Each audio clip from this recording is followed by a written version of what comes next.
भोजन के लिए तैयारी कर चुके हैं और मेज पर आकर बैठ चुके हैं। सबके लिए भोजन परोसा गया है। जैसे इसका स्वाद चखे हैं, पहले निवाले में मालूम पड़ा कि उसमें कुछ खराबी है, वो खाने लायक नहीं है, वो हानिकारक है। या फिर हो सकता है उसका स्वाद उनको पसंद ना आया हो, या फिर हो सकता है उन्हें कुछ और खाने का मन करता हो। ऐसे दौलतमंद इंसान अपने आप के लिए दूसरा भोजन का प्रबंध करना असंभव की बात या फिर कठिनाई की बात नहीं होती है। वो चाहे तो अपने घर पर ही बनवा सकता है या फिर बाहर से भी मंगवा सकता है। अगर ऐसी कुछ बात किसी गरीब इंसान के घर पर होती है, कंगाल इंसान के घर पर होती है, जिसके पास उसे छोड़ और कुछ है ही नहीं, ऐसे इंसान ना तो उसे खा सकता है और ना ही उसे फेंक कर दूसरा बना सकता है, क्योंकि उसके पास उतना ही है। खाने से हानि होती है, न खाने से भूखा बैठना पड़ता है। हमारे ध्यान राजाओं के ग्रंथ में नबी एलीशा के साथ में चल रही है। अब तक हमने एलीशा नबी को यरदन की नदी दोबाक करता हुआ देखा है। उसके बाद भविष्यद्वक्ताओं के चेलों में से किसी की पत्नी जो विधवा हो जाती है और उसका पति कर्ज लेकर उस पर भार छोड़ कर जाता है, उसके घर पर चमत्कारी रूप से तेल को वृद्धि करते हुए एलीशा नबी ने आश्चर्य काम किया है। उसके बाद हमने शूनेम स्त्री को देखा है जिसने एलीशा के ऊपर उपकार किए हैं। बदले में एलीशा ने परमेश्वर की ओर से भविष्यवाणी को प्राप्त करते हुए उसे एक संतान मिलने का वचन दिया है, और उनके वचन के अनुसार ऐसी होता है। वो लड़का थोड़ा बड़ा हो गया, एक दिन अचानक से बीमार पड़ गया और वो मर गया। और उसकी माँ दौड़े हुए एलीशा के पास जैसी आती है, एलीशा जाकर अपने आप को उस पर पसरते हुए उसके प्राण वापस आने जैसा परमेश्वर से दुहाई करता है। वो बालक जी उठता है। आज के हमारे दिन में हम एक और चमत्कार की ओर जा रहे हैं, लेकिन वहां पर जाने से पहले आइए हम सब अपने आप को परमेश्वर के हाथों में समर्पण करेंगे। एलीशा नबी की तरह हम भी काम करने हैं तो पवित्र आत्मा का अभिषेक हमारे ऊपर आने के लिए, आत्मा के वरदान से परमेश्वर हमें भरने के लिए अपने सिरों को झुकाएंगे, आंखों को बंद करेंगे, छोटी सी प्रार्थना करेंगे।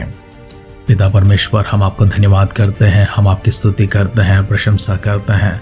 महिमा गौरव आदर सम्मान के साथ में आपके दिव्य सानिध्य में अपने आप को दीन और नम्र करते हैं। हमें दिया हुआ सुंदर से समय के लिए, आशीषमान वक्त के लिए आपको आभार प्रकट करते हैं, स्तुति प्रशंसा करते हैं, गौरव करते हैं। हमारे सारे प्रियजनों को आपके नजरों में लेकर आते हैं। उनके जीवन में किसी चीज़ की कमी हो, स्वर के भंडारों को खोलकर परमेश्वर अनगिनत अपार आशीर्वाद उनके ऊपर लेकर आए। कोई कष्ट है, कोई तकलीफ है, मुसीबत है, रोग है, बीमारी है, कोई पीड़ा है, उनके ऊपर अपनी चंगाई को भेजते परमेश्वर ने छुटकारा देने के लिए दुआ करते हैं। शारीरिक रूप से, मानसिक रूप से, पारिवारिक रूप से, आध्यात्मिक रूप से, आर्थिक रूप से हर जगह छुटकारा प्रदान करने और समृद्धि ले आने के लिए दुआ करते हैं। अपने वचनों के माध्यम से हमसे बातें कीजिए। आत्मा का अभिषेक परमेश्वर इसी प्रकार से बरकरार रखिए। सारी आदर सम्मान महिमा हम आपको देते हुए हमारे उद्धारकर्ता हमारे प्रभु यीशु मसीह के नाम से इस प्रार्थना को मांगते हैं। सुन और कबूल कर पिता। आमेन, आमेन, आमेन। आध्यात्मिक जीवन की दैनिक खुराक सुन रहे हमारे सारे प्रिय श्रोताओं को, परमेश्वर के प्रिय भक्तगणों को प्रभु यीशु मसीह के नाम में प्यार भरा जय मसीह की सुप्रभातम और शुभोदय कहते हुए हम सबका मनपसंद ध्यान केंद्र आध्यात्मिक जीवन की दैनिक खुराक में और इस नए दिन में आप सबका स्वागत करते हैं। हमारी अध्ययन राजाओं का दूसरा ग्रंथ 4 अध्याय में चल रही है। अब तक हमने पहला वचन से लेकर 37 वचन तक गौर किया है। आज के हमारे अध्ययन में 38 वचन से बढ़ते हैं। तो आइए हम सब मिलकर राजाओं का दूसरा ग्रंथ 4 अध्याय का 38 वचन से पढ़ते हुए हमारे ध्यान को आगे बढ़ाएंगे। तब एलीशा गिलगाल को लौट गया। उस समय देश में अकाल था और भविष्यद्वक्ताओं के चेले उसके सामने बैठे हुए थे। उसने अपने सेवक से कहा, हंडा चढ़ाकर भविष्यद्वक्ताओं के चेलों के लिए कुछ पका। तब कोई मैदान में साग तोड़ने गया और कोई जंगली लता पाकर अपनी अखबार भर इंद्रायण तोड़ ले आया और फांक फांक करके पकाने के लिए हंडे में डाल दिया।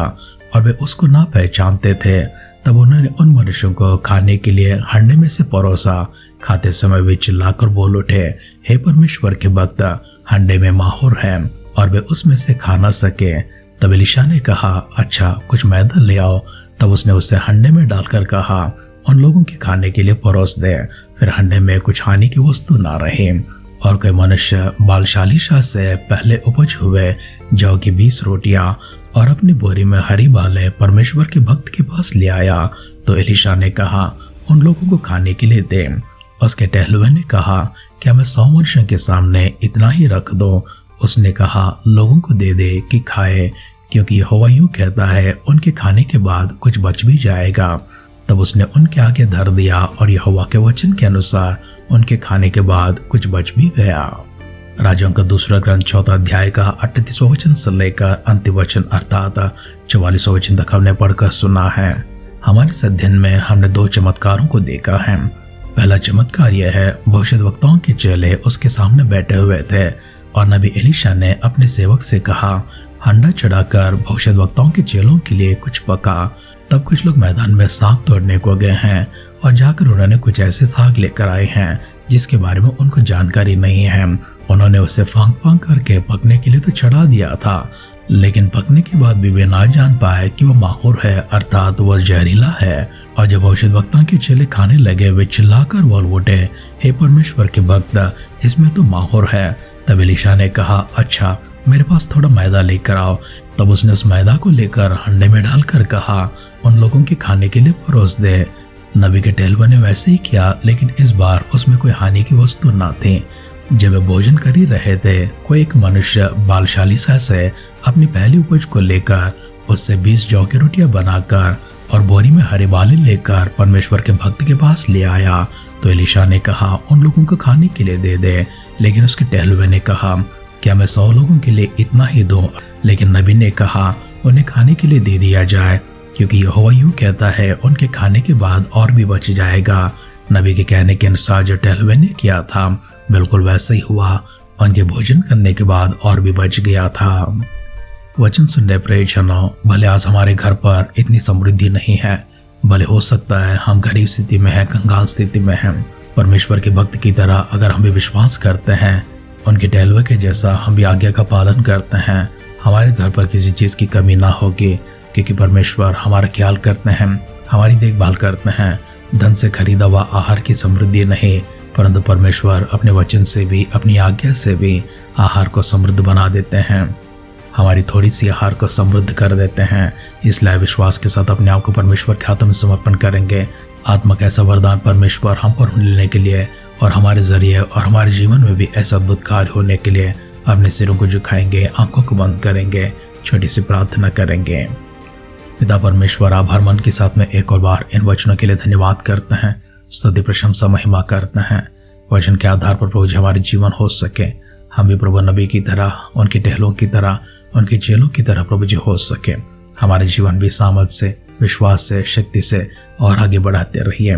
प्रभु यीशु मसीह की बादलों की आगमन अगर विलंब होगी, कल सुबह फिर से एक बार मिलकर आपकी स्तुति करने, आपकी आराधना करने, हमें जीवितों की संख्या में, भाग्यवानों की संख्या में रखने के लिए दुआ करते हैं। अगर ऐसा ना हो तो प्रभु यीशु मसीह के बादलों के आगमन में हम सबको शामिल करने के लिए प्रार्थना करते हैं।